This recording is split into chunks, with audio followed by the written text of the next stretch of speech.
Hello everyone, I am back. I am back with a new background, a new city, a new role, and most importantly, a new book review. Today I'm going to cover Leaders Eat Last by Simon Sinek. Simon is a British American author and a phenomenal inspirational speaker. If you haven't heard him speak, I would definitely check out some of his videos. Although you've probably seen Start With Why, he's got a big notepad, he draws a bullseye. It's really great, really informative.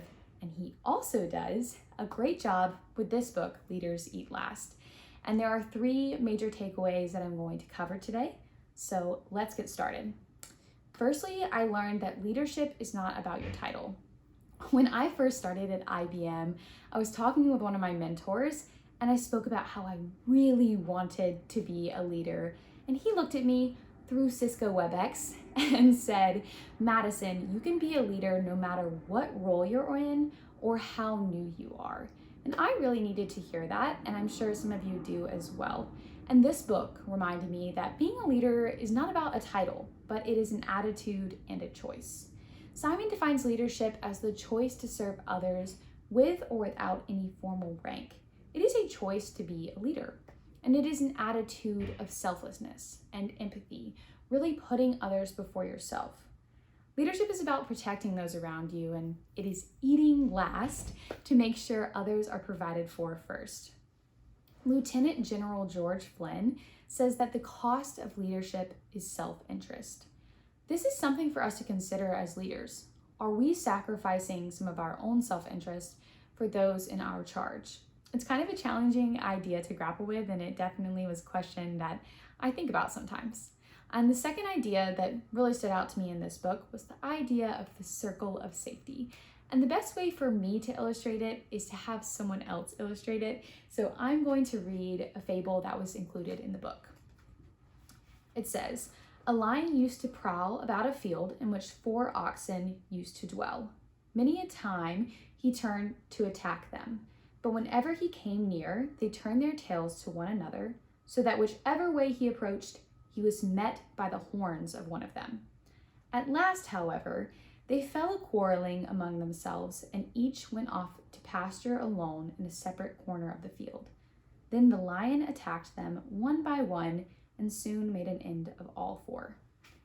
So it's kind of dark, but that is a picture of the circle of safety at the beginning. It's not just the idea that there are strength in numbers, but that there is strength in unity. When you pull together and you can efficiently and effectively protect one another, it's a beautiful thing. But when you bicker internally, you can become weak to your competitors, and that lion might pick you off one by one. A company cannot survive, though, if they are not creating a circle of safety for their team members. If there's too much internal tension and clashing, then competitors will swoop in and the company potentially be left in shambles. Team members must be willing to protect one another. And that's that idea again of it doesn't matter what your title is, you can be a leader in protecting one another. This is a principle that the Spartans, a fierce warrior society, adopted early on. And I found this really fascinating. The single greatest crime a Spartan could commit was losing his shield. Think about that, not his sword or his helmet, not even a different kind of crime. If he lost his shield, he would lose his citizenship rights. Why? Because a shield is for the protection of others.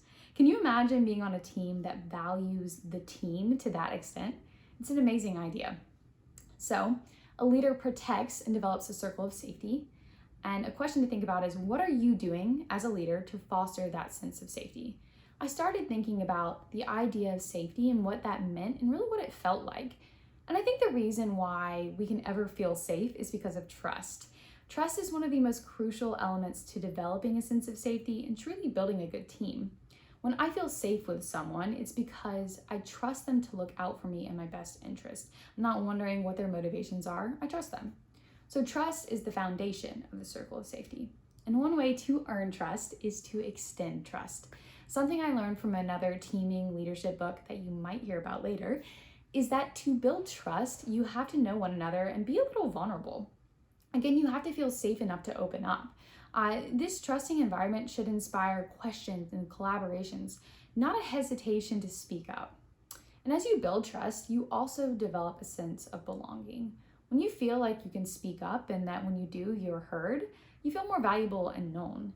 Simon talks a lot about the chemicals in our body and how important really being in a good environment is for our physical health. For example, feeling valuable helps our bodies release serotonin, which is a feeling of pride. And then on the other hand, cortisol makes us feel stressed and anxious. As many of us know, stress is very bad for our bodies and can be harmful for us. Having that constant flow of cortisol in our body can hurt your metabolism, it can increase your blood pressure, and impair cognitive ability.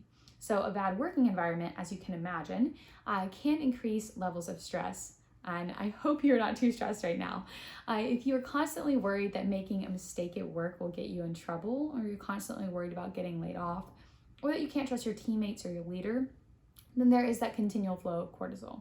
And obviously, the circle of safety is not present. But we have the chance to help develop a circle of safety and a trusting team. Again, no matter what our title is. This is so important because it impacts our lives and our companies and our friends' lives and even our customers. As Sinek says, customers will never love a company until the employees love it first. But there's a lot more on that in the book, so you need to check it out. And the last topic I wanted to discuss is sort of a different topic and maybe a little bit unpopular, but it is about participation trophies. Sinek goes into the idea that it might not be better that everyone who participates gets a trophy. So he goes into some really interesting research that reveals that extrinsic rewards don't really necessarily inspire greater inner motivation, and that things like participation trophies can actually be harmful. His point is not that receiving a trophy his point is that receiving a trophy does not actually push us to become better. When we always get a prize, we don't get the valuable experience of learning about loss and resiliency or working hard to improve. If the first time someone experiences losses in their career, they might be in for a rude awakening and a shock and just give up. The world does not give out participation trophies though. If you have learned to build resiliency in something as simple as Little League, then you're probably set up for a better recovery and more success. Getting a participation award can create a false sense of confidence and complacency. So if all you have to do to get a trophy is show up, then I doubt you're going into your backyard to work on sprints at 6 a.m. just to get the trophy. Just something to think about. That is all I have for us today. The book is definitely interesting. It covers a wide variety of topics that impacts our teams and our leaders. And surprisingly enough, there's actually a whole section about how we are addicted to our phones. And like any movie or podcast that talks about this topic, it is quite concerning, but worth the read.